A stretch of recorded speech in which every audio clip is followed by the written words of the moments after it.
Greetings! Custom background colors can really make your PowerPoint presentations shine.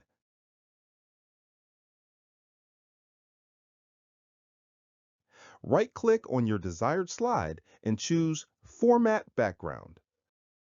Alternatively, go to the Design tab and click Format Background.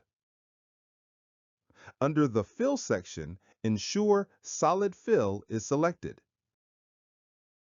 Click the color icon to choose a shade from the palette. This will apply it to your selected slide.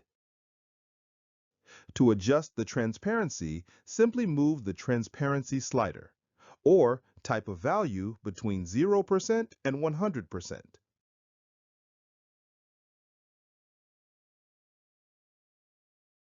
Click the Apply to All button to apply your new background to every slide in the presentation.